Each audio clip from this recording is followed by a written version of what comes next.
दोस्तों एक्सेल में आप डाटा एंट्री सॉफ्टवेयर किस तरह से बना सकते हैं या फिर ऑटोमेटिक डाटा एंट्री फॉर्म आप किस तरह से बना सकते हैं, ये आप सीखेंगे आज की इस वीडियो में। ठीक है, आप डाटा एक शीट में इंटर करेंगे, वो डाटा दूसरी शीट में डेटाबेस वाली शीट में ऑटोमेटिकली ट्रांसफर होता रहेगा। जैसे यहाँ पर देखिए मैंने दो शीट्स लिए, एक डाटा एंट्री की शीट है, यहाँ पर डाटा एंट्री फॉर्म है ये वाला, ठीक है, और दूसरी शीट है डेटाबेस की। यहाँ पर जो भी हम डाटा यहाँ पर लिखेंगे वो डाटा यहाँ पर ऑटोमेटिकली ट्रांसफर होता रहेगा।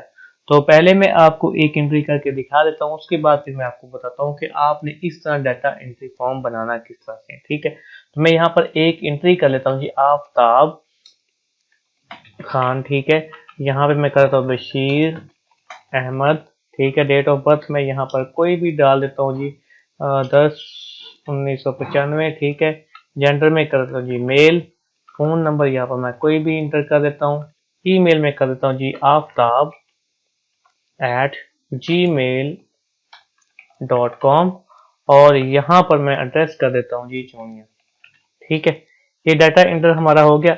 अब सिंपली आपने एक बटन प्रेस करना है, मैं यहाँ पर कर देता हूँ जी सेव। तो जैसे ही सेव किया, यहाँ पर आप देखेंगे डाटा यहाँ से गायब हो चुका है, जो हमारे सेल्स थे वो ब्लैंक हो चुके हैं। और डाटाबेस वाली शीट पे आता हूँ तो यहाँ पर आप देखेंगे आफ्ताब खान वाली एंट्री जो है वो यहाँ पर आ चुकी है। ठीक है, इसके अलावा अगर आप दो तीन सेल्स में डाटा लिख लेते हैं, आपने डाटा को क्लियर करना है, तो आप सिंपली क्या करेंगे, यहाँ पे क्लियर वाला जो बटन दिया गया है उस पर क्लिक करेंगे तो आपके सेल्स जो है वो दोबारा क्लियर हो जाएंगे, आपके सेल्स दोबारा ब्लैंक हो जाएंगे। चलिए दोस्तों देखते हैं कि इस तरह आप एक्सेल में डाटा एंट्री फॉर्म किस तरह से बना सकते हैं। तो दोस्तों मैंने जो हेडिंग्स हैं, जो हमारे डाटा एंट्री फॉर्म की जो हेडिंग्स हैं वो पहले से लिख रखी है, ताकि वीडियो जो है वो ज्यादा लंबी ना हो। यहाँ पर नेम, फादर्स नेम, सभी जो हेडिंग्स है वो हमने लिख रखी है। इनके दरमियान एक एक ब्लैंक रोज भी है। ठीक है, हर एक हेडिंग के बाद एक ब्लैंक रो है। ठीक है, खाली रो है।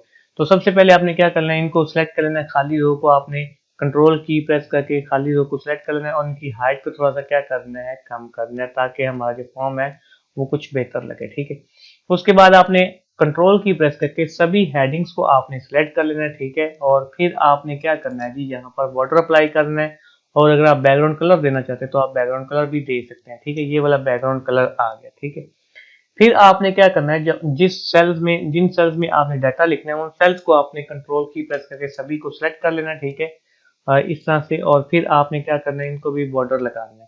और अगर आप इस पे भी बैकग्राउंड कलर लगाना चाहते हैं तो वो भी आप लगा सकते हैं। मैं यहाँ पर लाइट जो है वो ग्रे कलर लगा देता हूँ। ठीक है, ये वाला काम हमारा हो गया।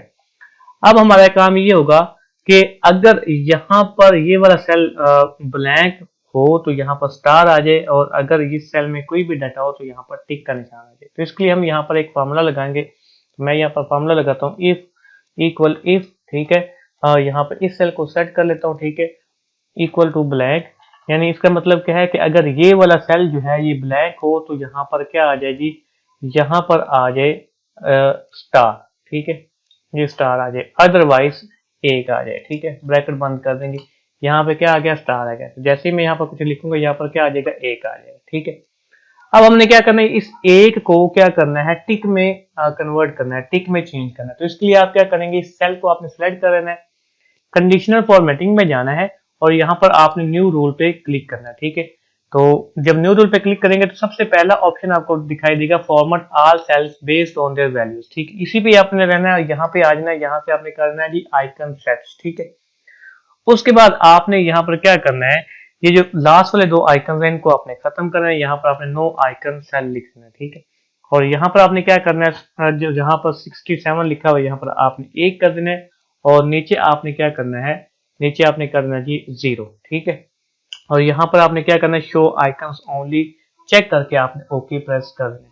यहाँ पर आई थिंक ये वाला जो सेल है टिक वाला हमने सिलेक्ट करना था, मैंने शायद कुछ और सेल सिलेक्ट किया। ठीक है, ये वाले नन आइकन। ठीक है, और यहाँ पर भी नन आइकन। ठीक है, उसके बाद ओके प्रेस कर देना है। तो जैसे ही आप ओके प्रेस करेंगे यहाँ पर टिक का जो निशान है वो यहाँ पर आ जाएगा। ठीक है, अब सिंपली आप इसको कॉपी करें, जितने भी सेल्स हैं उसके सामने आप पेस्ट कर दें। ठीक है, आप सभी सेल्स को एक दफा सेट करके भी पेस्ट कर सकते हैं। ठीक है, ये काम हमारा हो गया।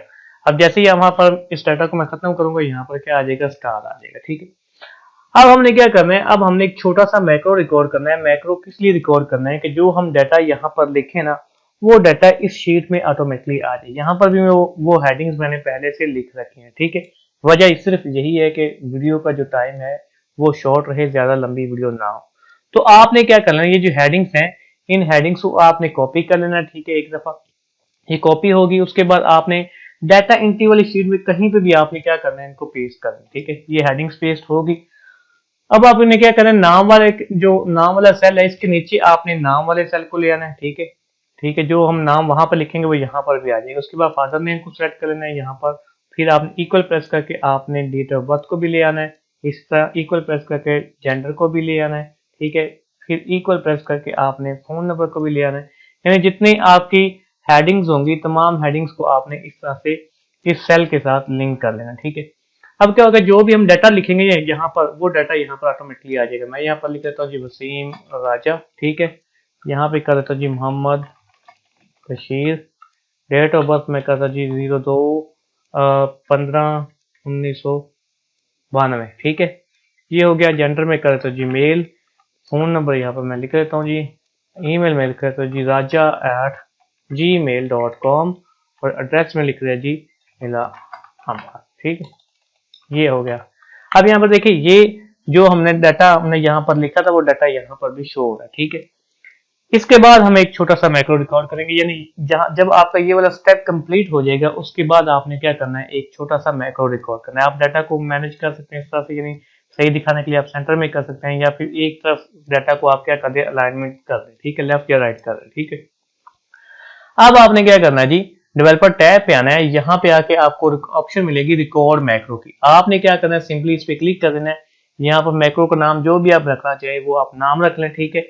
उसके बाद आपने क्या करना है जी, ओके प्रेस करना है। अब मैक्रो रिकॉर्डिंग शुरू होगी। जब मैक्रो रिकॉर्डिंग शुरू हो जाए सबसे पहला आपका काम ये कि आपने इस डाटा को सिलेक्ट करना है, कंट्रोल सी से कॉपी कर लेना, ठीक है। ये हो गया। अब आपने आना जी डेटाबेस वाली शीट पे। यहाँ पर आपने जो आप कोई भी खाली सेल है, जो हेडिंग्स है, हेडिंग्स के बाद किसी भी खाली सेल पे आपने क्लिक करना है। फिर आपने क्या करना जी, कंट्रोल डाउन एरो की प्रेस करनी है। फिर आपने कंट्रोल लेफ्ट एरो की प्रेस करनी है। फिर कंट्रोल अप एरो की प्रेस करनी है। तो आपका जो कर्सर है वो यहाँ पर आ जाएगा नाम वाले सेल पे, ठीक है। अब आपने क्या करना है जी, यूज रिलेटिव रेफरेंस। ये डेवलपर टैब में आपको ऑप्शन मिलेगी जहां से आपने मैक्रो रिकॉर्ड करना शुरू किया, उससे नीचे इसको आपने ऑन करना है और सिंपली आपने डाउन एरो की प्रेस करनी है, ठीक है। डाउन एरो की प्रेस करने के बाद आपने इसको दोबारा फिर क्या करना है, ऑफ करना है। अब आपने क्या करना है, कंट्रोल आल्ट वी प्रेस करना है। तो यहाँ पर पेस्ट स्पेशल की ऑप्शन आएगी, ठीक है। फिर आपने यहाँ पर वैल्यूज सिलेक्ट करना है, ठीक है, और ओके प्रेस करना है। तो जैसे ही आप ओके प्रेस करेंगे आपका डाटा यहाँ पर आ जाएगा। लेकिन यहाँ पर देखिए जो डेट ऑफ बर्थ है वो यहाँ पर नंबर्स की सूरत में शो हो रही है। इसको भी हम सही कर लेते हैं। इसके बाद आपने क्या करना है, होम पे आना है और यहाँ पर जो भी बॉर्डर अप्लाई करना चाहते हैं या जो भी फॉर्मेटिंग करना चाहते हैं आपने फॉर्मेटिंग कर लेनी, ठीक है। फॉर्मेटिंग कर लेनी। अब मैं इसको ये वाली जो हमारे ये डाटा जो हमने ये डेट वाला कॉलम है इसकी फॉर्मेटिंग कर लेते हैं। इस पर राइट क्लिक करता हूँ मैं, फॉर्मेट सेल्स पे जाता हूँ और डेट पे आने के बाद मैं इसकी डेट ये कर लेता हूँ, ठीक है। ये वाली डेट होगी, ठीक है, ये होगी डेट।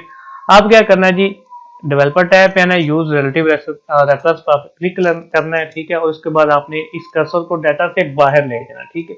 और यूज रिलेटिव रेफरेंस को आपने क्या करना है जी, ऑफ करना है, ठीक है। उसके बाद आपने डाटा एंट्री शीट पे आना है। सभी सेल्स को आपने क्या करना है, सिलेक्ट कर लेना है इस तरह से कंट्रोल की प्रेस करके, और डिलीट से आप की से आपने डाटा क्या करना है, डिलीट करना है। और सबसे पहले सेल में क्लिक करने के बाद आपने क्या करना है, जो मैक्रो है उसकी रिकॉर्डिंग को आपने स्टॉप करना है। यानी हमारा काम जो है वो हो चुका है। अब हमने क्या करना जी, एक बटन बनाना है। तो बटन बनाने के लिए हम क्या करेंगे, होम पे आएंगे, यहाँ पर शेप्स बल्कि इंसर्ट पे आएंगे, यहाँ पर हमें शेप्स मिलेंगे, ठीक है। कोई भी आप शेप ड्रा करें जिस तरह का आप बटन बनाना चाहते हैं। तो मैं यहाँ पर बटन ड्रा कर लेता हूँ जी, ठीक है। इस पर राइट क्लिक करके क्या करना जी, आपने एडिट टेक्स्ट पे करना जी।